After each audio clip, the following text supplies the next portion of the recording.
مفتی ابرار صاحب کے بیانات سننے کے لیے مفتی صاحب کے آفیشیل چینل مفتی ابرار صاحب فلاحی آفیشیل کو سبسکرائب کریں۔ اعوذ باللہ من الشیطان الرجیم بسم اللہ الرحمن الرحیم ومن الليل فتهجد به نافلة لك عسى أن يبعثك ربك مقاما محمودا وقل رب أدخلني مدخل صدق وأخرجني مخرج صدق واجعل لي من لدنك سلطانا نصيرا صدق اللہ العظیم۔ اور آپ رات کے کچھ حصے میں تہجد پڑھ لیجئے، یہ آپ کے لیے نفل ہے۔ امید ہے کہ آپ کا رب آپ کو مقام محمود تک پہنچا دے، اور آپ کہیے کہ اے میرے رب، تو مجھے جس جگہ داخل کرے سچائی اور امانت داری کے ساتھ داخل کر، اور جس جگہ سے نکالے سچائی اور امانت داری کے ساتھ نکال، اور تو مجھے اپنی طرف سے ایسی سلطنت عطا فرما، ایسی قدرت عطا فرما جس کے ساتھ تیری مدد ہو۔ یہ سورہ بنی اسرائیل کی 79 اور 80 نمبر کی آیات ہے۔ ان دونوں آیات میں بھی اللہ تبارک و تعالی نے اپنے پیغمبر علیہ السلام کی ہمت افزائی کی ہے، اور حضور علیہ السلام سے جو وعدے اللہ تبارک و تعالی نے کیے تھے، ان وعدوں کی تکمیل کے باب میں اس میں ذکر کیا گیا ہے۔ جیسا کہ اوپر والی آیات میں اللہ تبارک و تعالی نے 5 وقت کی نمازوں کے اہتمام کی بات فرمائی تھی، اور یہ بات ذکر کی گئی تھی کہ جب مشرکین مکہ کی طرف سے یا لوگوں کی طرف سے آپ پر حالات آوے اور لوگ آپ کو جب پریشان کر رہے ہو، تو ایسے وقت میں صبر اور نماز کے ذریعے سے ہم سے مدد طلب کیا کرو۔ لہذا اوپر اللہ رب العزت نے 5 وقت کی نماز کا تذکرہ فرمایا، اور 5 وقت کی نماز کے ذریعے سے نبی اکرم صلی اللہ علیہ وسلم کو صبر کی تلقین فرمائی۔ اس کے بعد والی آیت میں اللہ رب العزت نے اپنے پیغمبر علیہ السلام کو تہجد کی تاکید فرمائی۔ جیسا کہ گزشتہ کل ذکر کیا گیا کہ یہ تہجد کی نماز سورہ مزمل کی آیتوں کے اترنے کے بعد رسول اللہ صلی اللہ علیہ وسلم پر فرض تھی۔ اللہ رب العزت نے اپنے پیغمبر علیہ السلام پر ابتداءً اس نماز کو فرض قرار دیا تھا، اور حضور علیہ السلام اس کو اہتمام کے ساتھ ادا بھی فرماتے تھے۔ پھر آگے چل کر اس کو جو ہے وہ منسوخ کر دیا، یعنی اس کی فرضیت کو ختم کر دیا۔ لیکن فرضیت کے ختم ہونے کے بعد بھی اللہ کے رسول صلی اللہ علیہ وسلم اہتمام کے ساتھ تہجد کو ادا کرتے تھے۔ جیسا کہ گزشتہ کل بہت ساری روایات ذکر کی گئی جس میں یہ بتلایا گیا کہ تہجد کی نماز بڑی اہم نماز ہے۔ انسان اللہ تبارک و تعالی سے اس وقت جو مانگے وہ ملتا ہے۔ جیسا کہ ایک روایت میں ذکر کیا گیا کہ ایک صحابی رسول صلی اللہ علیہ وسلم نے حضور علیہ السلام سے پوچھا، اللہ کے رسول کون سی دعا زیادہ قبول ہونے والی ہے، کون سی دعا قبولیت کے زیادہ قریب ہے؟ تو اللہ کے رسول صلی اللہ علیہ وسلم نے فرمایا تہجد کی دعا، یہ تہجد کی دعا قبولیت سے زیادہ قریب ہے۔ کل بہت ساری روایات تہجد کے فضائل میں ذکر کی گئی تھی، لہذا ایمان والوں کو چاہیے کہ اللہ کے رسول صلی اللہ علیہ وسلم نے جب اپنی پوری حیات طیبہ کے اندر تہجد کا اہتمام کیا،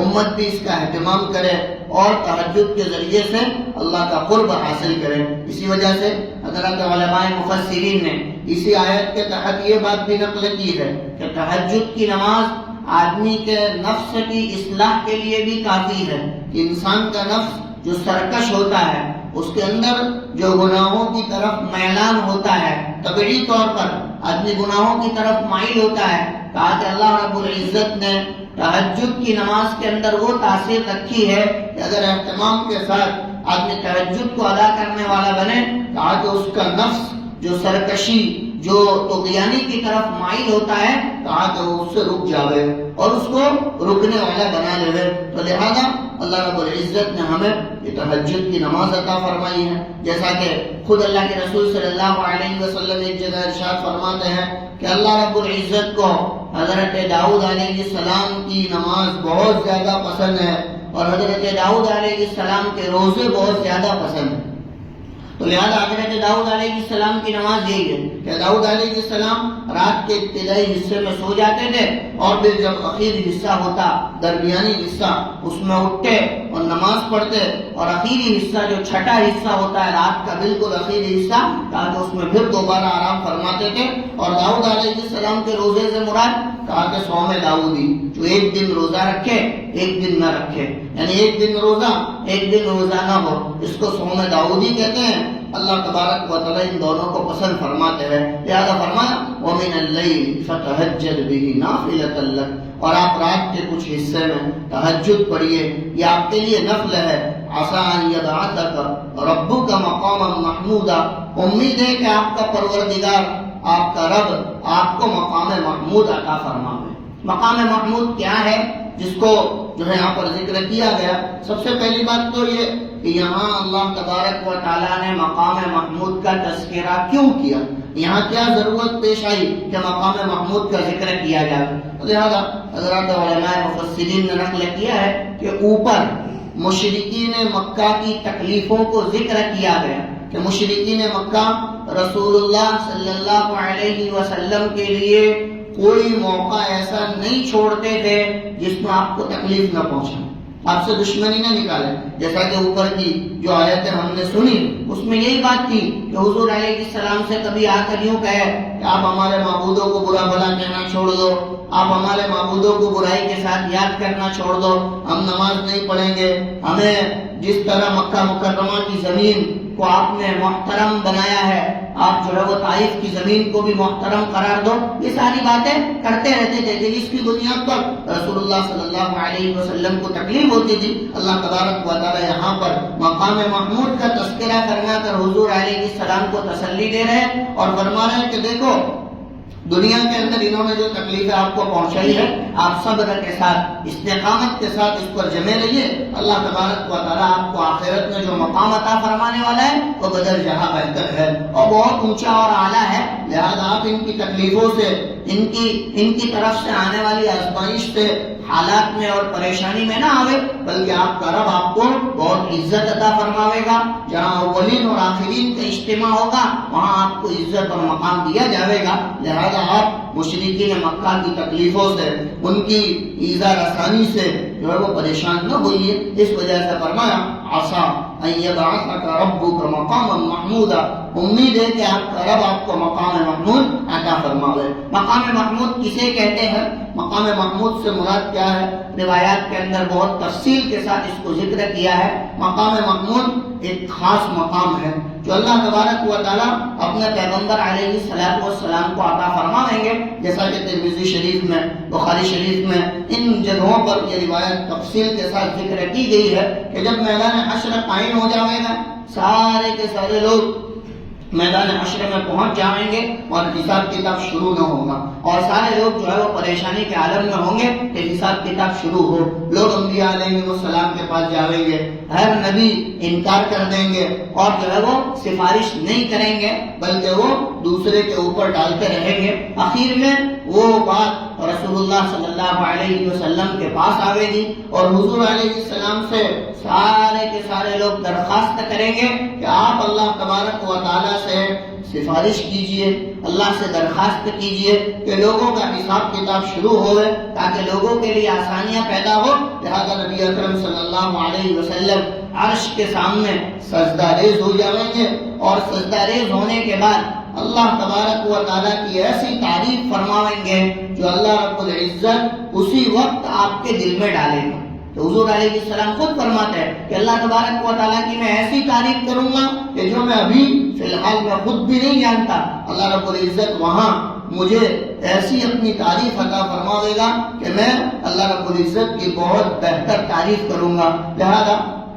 حضور علیہ السلام سجدے میں گر کر اللہ تبارک و تعالیٰ کی تعریف، اللہ کی حمد، اللہ کی بڑائی بہت تیزی کے ساتھ، بہتری کے ساتھ بیان فرماویں گے، اور پھر اس کے بعد سر اٹھانے کے بعد اللہ رب العزت کہیں گے کہ مانگو کیا مانگتے ہو۔ لہذا اللہ کے رسول صلی اللہ علیہ وسلم سفارش کریں گے جس کی بنیاد پر لوگوں کا حساب کتاب شروع ہوگا۔ یہی وہ مقام محمود ہے جس کی رسول اللہ صلی اللہ علیہ وسلم نے امت سے درخواست کی ہے۔ روایات کے اندر کسی جگہ رسول اللہ صلی اللہ علیہ وسلم نے امت سے کسی چیز کی درخواست نہیں کی ہے کہ آپ میرے لیے یہ کرنا، آپ میرے لیے یہ کرنا۔ ایک موقع ایسا ہے کہ یہاں پر اللہ کے رسول صلی اللہ علیہ وسلم نے درخواست کی ہے کہ امت کو چاہیے کہ وہ اذان کے بعد اذان کی جو دعا ہے کہا کہ وہ پڑھے، وہ دعا کی ترغیب فرمائی اور وہ دعا کی تلقین فرمائی تاکہ مجھے قیامت کے دن اللہ تبارک و تعالی مقام محمود عطا فرمائے۔ تو وہ دعا جو ہے اللہم رب هذه الدعوة التامة والصلاة القائمة آت محمدا للوسیلة والفضیلہ وابعثه مقاما محمودا الذی وعدته، کہ آپ ان کو اس مقام محمود تک پہنچائیے جس کا آپ نے وعدہ کیا۔ لہذا حضور علیہ السلام نے اپنی پوری حیات طیبہ میں امت سے کوئی چیز نہیں مانگی کہ مجھے یہ کرنا، میرے لیے اِیصال ثواب کرنا، میرے لیے قرآن پڑھ کے بخشنا، ایسی کوئی بات نہیں کی ہے۔ لیکن یہ ایک موقع ہے کہ امت سے درخواست کی ہے کہ آپ لوگ اذان کے بعد کی دعا کرنا، اور پھر بشارت بھی سنائیں کہ جو شخص اذان کے بعد کی دعا کا اہتمام کرے گا قیامت کے دن میں اس کی سفارش ہوگی، کہ قیامت کے دن میں اس کی سفارش کروں گا۔ کیوں؟ اس لیے کہ وہ دعا کر رہا ہے اذان کے بعد کی، وہ رسول اللہ صلی اللہ علیہ وسلم کے لیے دعا کر رہا ہے کہ آتی محمد للوسیلة والفضیلہ وابعثه مقاما محمودا الذی وعدته انک لا تخلف المیعاد، کہ آپ حضور علیہ السلام کو اس مقام محمود تک پہنچائیے جس کا آپ نے وعدہ کیا ہے، بے شک آپ وعدے کے خلاف جانے والوں میں سے نہیں ہے۔ لہذا اللہ کے رسول صلی اللہ علیہ وسلم نے بہت کم ایسی تمنا ظاہر کی۔ ایک یہ موقع ہے کہ جہاں پر تمنا ظاہر کی ہے، اور ایک دوسری روایت ہے جہاں پر تمنا ظاہر کرتے ہوئے کہا لوددت، میرے دلی تمنا ہے، میری دلی جو ہے وہ آرزو ہے کہ میرے ہر امتی کے سینے میں یاسین شریف ہو، میرے ہر امتی کے سینے میں یاسین شریف ہو۔ اللہ کے رسول صلی اللہ علیہ وسلم نے دلی تمنا ظاہر کی ہے کہ میری دلی تمنا ہے، میری دلی جو ہے وہ آرزو ہے کہ میرے ہر امتی کے سینے میں یاسین شریف محفوظ ہو۔ تو ایسے دو چار موقع ہیں کہ جہاں رسول اللہ صلی اللہ علیہ وسلم نے امت سے کسی چیز کی درخواست کی ہو، لہذا ہمارا فریضہ بنتا ہے کہ جب اللہ کے رسول صلی اللہ علیہ وسلم کسی چیز کی تمنا ظاہر کرے اور اس میں بھی ہمارا فائدہ ہو تو لہذا ہمیں اس کا اہتمام کرنا چاہیے۔ لہذا ایمان والوں کو چاہیے کہ وہ اذان کے بعد کی دعا پڑھے، کہ اذان کے بعد کی دعا رسول اللہ صلی اللہ علیہ وسلم کے لیے مقام محمود کی دعا ہے، اور یہ مقام محمود اللہ کے رسول صلی اللہ علیہ وسلم کا اعزاز ہے کہ سارے کے سارے نبیوں کے اجتماع کے وقت بڑے بڑے انبیاء علیہ السلام موجود ہوں گے، ایسے وقت میں رسول اللہ صلی اللہ علیہ وسلم سجدہ ریز ہو کر عرش کے سامنے اللہ کی تعریف کرے، اللہ کی حمد بیان کرے، اللہ کی پاکی بیان کرے، اور پھر اس کے بعد آپ کے حکم سے اور آپ کی درخواست سے جو ہے وہ لوگوں کا حساب کتاب شروع ہو۔ یہ بڑی بات ہے، لہذا فرمایا آسان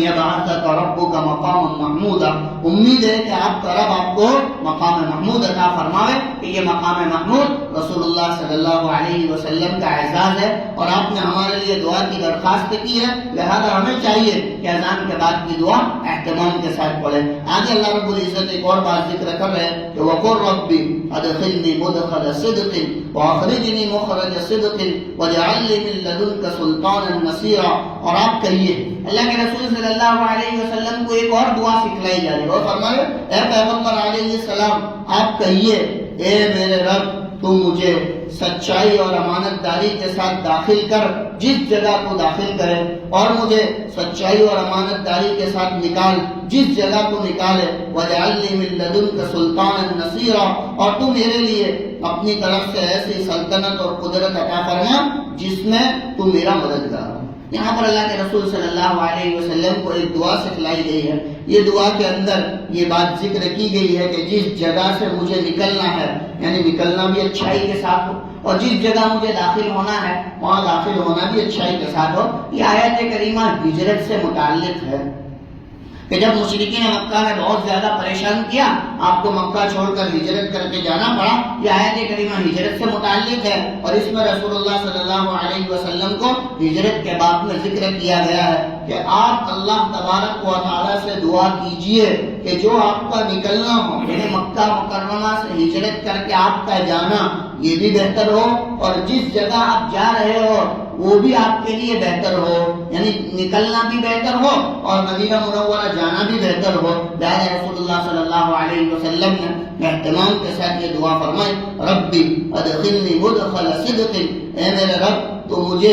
اچھائی اور سچائی کے ساتھ داخل کر، واخرجنی مخرج صدق، اور تو مجھے اچھائی اور سچائی کے ساتھ نکال، واجعل لی من لدنک سلطانا نصیرا، اور تو مجھے اپنی طرف سے ایسی قدرت عطا فرما جس میں تیری مدد ہو. یہاں پر اللہ تبارک و تعالیٰ نے اپنے پیغمبر علیہ السلام کو ہجرت کی تلقین فرمائی کہ جب ہجرت کرے تو ہجرت کے اندر آپ یہ دعا مانگے. یہاں پر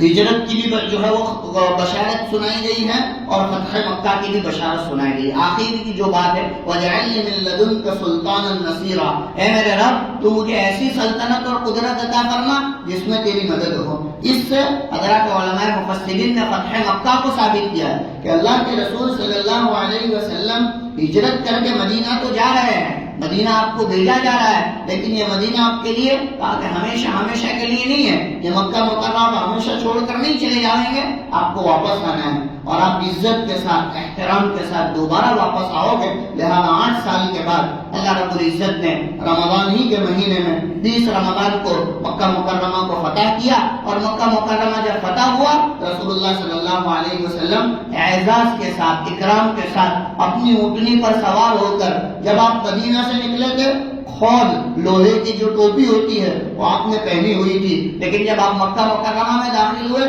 آپ نے وہ لوہے کی ٹوپی اتار کر اپنی پگڑی اور اپنے عمامے کو باندھا اور عزت اور احترام کے ساتھ مکہ مکرمہ میں داخل ہوئے. اور وہی کوہ صفا جہاں سے آپ نے مشرکین مکہ کو اعلان کر کے جمع کیا تھا اور ان کو ایک اللہ کی طرف بلایا تھا، لوگوں نے آپ کو دھتکارا تھا، برا بھلا کہا تھا، وہیں پر کھڑے ہو کر دوبارہ رسول اللہ صلی اللہ علیہ وسلم نے اعلان فرمایا کہ اللہ تبارک و تعالیٰ نے اپنے بندے کا وعدہ پورا کر دکھلایا، اپنی جماعت کو نصرت اور مدد عطا فرمائی، اور اللہ رب العزت نے اسلام کے پرچم کو دوبارہ مکہ مکرمہ میں لہرایا. یہ اللہ رب العزت کی طرف سے فتح مکہ کی بشارت تھی جو آپ کو ہجرت کے وقت سنائی گئی تھی. لہذا فرمایا وَقُلْ رَبِّ ادخلنی مدخل صدق، اور اے پیغمبر صلی اللہ علیہ وسلم آپ کہیے اے میرے رب تو مجھے داخل کر، سچائی کے ساتھ داخل کرنا، واخرجنی مخرج صدق، اور تو مجھے نکال، سچائی کے ساتھ نکالنا، وجعلنی من لدنک سلطانا نصیرا، اور تو مجھے اپنی طرف سے ایسی قدرت عطا فرما جس میں تیری مدد ہو. یہ ایک مطلب آیت کریمہ کا یہ ہے کہ اس میں اللہ تبارک و تعالیٰ نے رسول اللہ صلی اللہ علیہ وسلم کی ہجرت کو ذکر کیا ہے. لیکن امام بیضاوی رحمۃ اللہ علیہ نے اس آیت کریمہ کا ایک اور مطلب بھی ذکر کیا ہے، اور وہ مطلب مرنے کے بعد کا ہے کہ اللہ تبارک و تعالیٰ اپنے پیغمبر علیہ السلام سے دعا کروا رہے ہیں کہ اللہ تو مجھے جس جگہ داخل کرنے والا ہے، یعنی آخرت کی پہلی منزل میں مرنے کے بعد وہاں سچائی اور امانت داری کے ساتھ داخل کر، اور جس جگہ سے تو مجھے نکالنے والا ہے یعنی دنیا سے، تو وہاں سے مجھے سچائی اور امانت داری کے ساتھ نکال، اور تو مجھے اپنی طرف سے ایسی قدرت عطا فرما جس میں تیری مدد ہو. تو لہذا ایک مطلب آیت کریمہ کا یہ بھی ہے کہ اس کے ذریعے سے مرنے کے بعد کی زندگی مراد لی گئی ہے کہ مدخل صدق، کہ آپ ہمیں سچائی کے ساتھ داخل کیجئے، یعنی مرنے کے بعد جو آخرت کی پہلی منزل ہوگی وہاں ہم اچھی طرح سے سچائی کے ساتھ امانت داری کے ساتھ آپ کی رضا کے ساتھ داخل ہوئے، اور ہم جو دنیا چھوڑ کر جا رہے ہیں، جو دنیا سے نکل رہے ہیں، کہاں پہ وہاں سے بھی سچائی اور امانت داری کے ساتھ نکلے. لہذا آدمی آخرت کے تصور کے ساتھ اس دعا کو پڑھ سکتا ہے، اس آیت کریمہ کا ورد کر سکتا ہے. اور یہ آیت کریمہ آدمی کے لیے بڑی کام کی آیت کریمہ ہوگی، جیسا کہ امام بیضاوی رحمۃ اللہ علیہ نے نقل کیا ہے اور فرمایا آگے کہ یہ اسی وقت ہو سکتا ہے کہ جب آدمی دنیا کی زندگی کو بہتر بنا، نیکی کے ساتھ، تقوی کے ساتھ، طہارت کے ساتھ جب زندگی گزارے گا تو اس کا دنیا چھوڑ کر نکلنا یہ سچائی کے ساتھ نکلنا ہوگا، اور جب طہارت اور پاکیزگی کے ساتھ زندگی گزارے گا تو آخرت کی پہلی منزل میں داخل ہونا یہ بھی سچائی اور امانت داری کے ساتھ داخل ہوگا۔ لہذا امام بیضاوی رحمۃ اللہ علیہ اسی آیت کی تفسیر میں نیچے نقل کرتے ہیں کہ یہ اسی وقت ہو سکتا ہے کہ جب ہم نیکی اور تقوی کے ساتھ، امانت داری اور سچائی کے ساتھ دنیا کی زندگی کو گزاریں۔ اگر دنیا کی زندگی بہتر گزاریں گے اللہ تبارک و تعالیٰ مرنے کے بعد آنے والی زندگی بہتر بنائیں گے۔ اور روایت میں اس کو بھی ذکر کیا گیا ہے، حضرت عبداللہ ابن عباس رضی اللہ عنہما کی ایک طویل روایت ہے جس میں یہ بات ذکر کی گئی ہے کہ حضور علیہ السلام نے فرمایا تم جیسی زندگی گزارو گے ایسی موت آئے گی، اور جیسے مرو گے قیامت کے دن ایسی حالت میں اٹھائے جاؤ گے۔ اگر آدمی دنیا بھگتے بھگتے دنیا سے گیا ہے تاکہ قیامت کے دن جب میدان حشر میں اپنی قبر سے مٹی جھاڑتا ہوا کھڑا ہوگا تو اس کی زبان پر یہی دنیا کا تصور اور دنیا کا ورد ہوگا، اور جو آدمی آخرت بھگتے بھگتے دنیا سے گیا ہوگا تاکہ مرنے کے بعد جب کھڑا ہوگا مٹی جھاڑتے ہوئے تو اس کی زبان پر آخرت کا تصور ہوگا۔ لہذا اللہ کے رسول صلی اللہ علیہ وسلم نے ہمیں اس سے بھی متنبہ کر دیا کہ اگر اچھی موت چاہتے ہو زندگی اچھی گزارو۔ کہاں زندگی اچھی گزارو گے اللہ تبارک و تعالیٰ موت بھی اچھی دے گا، اور جب موت اچھی آئے گی مرنے کے بعد جب دوبارہ کھڑا کیے جاؤ گے تو بہتر حالت میں کھڑا کیا جائے گا۔ جیسا کہ روایتوں میں ذکر کیا گیا ہے کہ آدمی جیسی زندگی گزارے گا ایسا اس کو جو ہے اللہ تبارک و تعالیٰ موت عطا فرمائیں گے، اور جیسا مرے گا ایسا قیامت کے دن اٹھایا جائے گا۔ لہذا آدمی تقوی کے ساتھ، اچھائی کے ساتھ، بہتری کے ساتھ زندگی گزارے اللہ تبارک و تعالیٰ موت بھی اس کو اچھی عطا فرمائیں گے۔ لہذا فرمایا وقل ربی ادخلنی مدخل صدق واخرجنی مخرج صدق واجعل لي من لدنك سلطانا نصيرا، اے پروردگار تو مجھے سچائی اور امانت داری کے ساتھ داخل کر، جس جگہ تو مجھے داخل کرے، اور سچائی اور امانت داری کے ساتھ نکال جس جگہ سے نکالے، واجعل لي من لدنك سلطانا نصيرا، اور تو مجھے اپنی طرف سے ایسی قدرت عطا فرما جس کے ساتھ تیری مدد ہو۔ لہذا اس میں دونوں باتیں ذکر کی گئی ہے۔ ہو سکتا ہے کہ آیت کریمہ ہجرت سے متعلق ہو اور اللہ کے رسول صلی اللہ علیہ وسلم کو ہجرت کی دعا سکھلائی گئی، اور ہو سکتا ہے کہ آیت کریمہ مرنے کے متعلق ہو۔ یاد ایمان والا ان دعاؤں کا اہتمام کر کے اپنی آخرت کی زندگی کو بہتر بنا سکتا ہے۔ اللہ رب العزت سے دعا ہے اللہ ہم سب کو ان آیتوں کا صحیح معنی میں ایمان اور یقین نصیب فرمائے، اور جو باتیں اللہ تبارک و تعالیٰ نے ان آیات میں ذکر کی ہے اللہ ہمارے دل کی گہرائیوں میں ان باتوں کو ذکر فرمائے۔ وآخر دعوانا ان الحمدللہ رب العالمین۔ ہم آئندہ انشاءاللہ تفسیر عید کے بعد 16 تاریخ جو منگل آتا ہے اس سے ہوگی۔ سال بھر تفسیر ہوتی ہے، اور ہر جو ہے وہ سال بھر منگل، بدھ، سنیچر، اتوار، ہفتے میں 4 دن عشاء کی نماز کے بعد ہوتی ہے۔ تمام حضرات سے گزارش ہے کہ اس میں شرکت کریں۔ اللہ کا کلام ہمارے پاس امانت ہے، اس کا سمجھنا، اس کا دل میں اتارنا ہم سب کے لیے ضروری ہے۔ اللہ تبارک و تعالی ہم سب کو اس سے عشق نصیب فرماوے، اس سے تعلق نصیب فرماوے، اور اللہ تبارک و تعالی قرآن کے ساتھ جینا اور قرآن کے ساتھ مرنا ہم سب کو نصیب فرماوے۔ وآخر دعوانا ان الحمدللہ۔